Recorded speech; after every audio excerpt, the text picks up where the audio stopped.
नमस्कार, जय श्री कृष्ण। मैं जया गुप्ता। इस वीडियो में मैं इंदिरा एकादशी की व्रत कथा और उसका महत्म्य लेकर आई हूँ। इंदिरा एकादशी अश्विन मास के कृष्ण पक्ष की एकादशी को कहा जाता है, अर्थात श्राद्ध में जो एकादशी आती है वह इंदिरा एकादशी कहलाती है। कहते हैं, हरि नाम सुमिरन किए पाप होए सब नष्ट, एकादशी का व्रत करे कबहु न पावे कष्ट। युधिष्ठिर ने पूछा, हे केशव, अब आप अश्विन मास के कृष्ण पक्ष की एकादशी का नाम तथा उसके व्रत की विधि और महात्म्य का वर्णन कीजिए। तब श्री कृष्ण भगवान ने कहा, हे धर्मावतार, अश्विन मास के कृष्ण पक्ष की एकादशी का नाम इंदिरा एकादशी है। इस एकादशी का व्रत करने से समस्त पाप नष्ट हो जाते हैं। प्राचीन काल में सतयुग में पुत्र पौत्र धन धान्य आदि से परिपूर्ण शत्रुओं का नाश करने वाला एक राजा इंद्रसेन नाम का प्रतापी राजा था। वह महिष्मती नाम की नगरी में राज्य करता था। एक समय राजा अपने सभा में विराजमान था। उसी समय देवर्षि नारद वहां आए। राजा ने मुनि को आया देख अपने आसन से उठकर उनका आदर सत्कार किया, उन्हें प्रणाम किया, अर्घ्य दे पूजा कर उन्हें उच्च आसन पर बैठाया। देवर्षि नारद ने पूछा, हे राजन, आपके राज्य में सब कुशल पूर्वक है? मैं आपकी धर्म परायणता से अत्यंत प्रसन्न हूँ।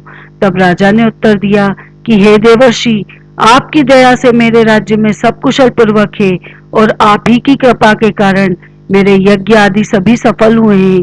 हे देव, अब आपकी क्या आज्ञा है? नारद जी ने कहा, हे राजन, मुझे एक महान आश्चर्य हो रहा है कि एक समय में जब ब्रह्मलोक से भ्रमण करता हुआ यमलोक में पहुंचा तो वहां पर यमराज की सभा के बीच में मैंने तुम्हारे पिता को बैठे हुए देखा। हे राजन, तुम्हारे पिता महान ज्ञानी ध्यानी धर्म परायण थे, किंतु एकादशी का व्रत खंडित हो जाने के कारण यमलोक में गए और उन्होंने तुम्हारे लिए मेरे द्वारा एक समाचार भिजवाया कि यदि मेरा पुत्र अश्विन मास के कृष्ण पक्ष की इंदिरा एकादशी का व्रत करके मुझे अर्पण कर देवे तो मैं अवश्य ही यमलोक से मुक्त होकर स्वर्ग को प्राप्त हो जाऊंगा। तब राजा ने नारद जी द्वारा अपने पिता का दुखद समाचार सुना तो वह अति दुखी हुआ और नारद जी से कहा कि इंदिरा एकादशी के व्रत करने की विधि बताने की कृपा करें। तब नारद जी ने कहा, हे राजन, अश्विन माह के कृष्ण पक्ष की एकादशी के दिन प्रातः काल श्रद्धा सहित स्नान करने के पश्चात दोपहर को पुनः स्नान करें। उस समय जल से निकलकर श्रद्धा पूर्वक पितरों का श्राद्ध करें और उस दिन एक समय भोजन कर रात्रि को पृथ्वी पर शयन करें। दूसरे दिन एकादशी को दातुन आदि करके स्नान करके स्वच्छ वस्त्र पहनकर भक्ति पूर्वक व्रत को करते हुए कहें कि आज समस्त भोगों को त्याग कर निराहार रहकर कल भोजन करूंगा। हे प्रभु, आप मेरी रक्षा करें। इस प्रकार प्रतिज्ञा कर व्रत को धारण करके शालिग्राम की मूर्ति स्थापित करें और उत्तम ब्राह्मण को बुलाकर भोजन करा दक्षिणा दे। उस भोजन में से कुछ भाग गौ को भी दे दे।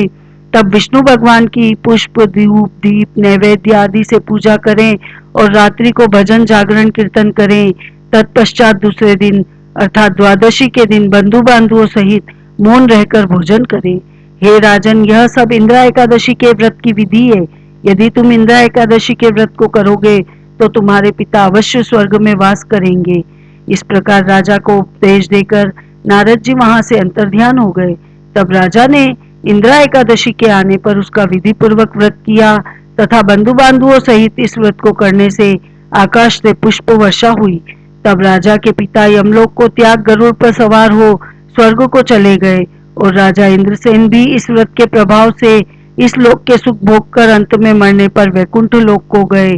श्री कृष्ण भगवान ने कहा, हे धर्मराज युधिष्ठिर, इस व्रत कथा को पढ़ने और सुनने सुनाने मात्र से ही मनुष्य के समस्त पाप नष्ट हो जाते हैं। इस दिन 24 फलाहार की 11 करने वाले तिल गुड़ का सागार करते हैं। इति श्री इंदिरा एकादशी व्रत कथा समाप्तम। आपको मेरा ये वीडियो अच्छा लगा तो इसे लाइक और शेयर कीजिए। अभी तक यदि आपने मेरे चैनल को सब्सक्राइब नहीं किया है तो कृपया मेरे चैनल को सब्सक्राइब कीजिए, बेल आइकन को हिट कीजिए ताकि मेरे नए वीडियोस के नोटिफिकेशन आपको तुरंत प्राप्त हो। हिंदू धर्म, संस्कृति, तीज त्योहार, व्रत कथा, रीति रिवाज इत्यादि जानने के लिए मेरे साथ बने रहिए। जय श्री कृष्ण।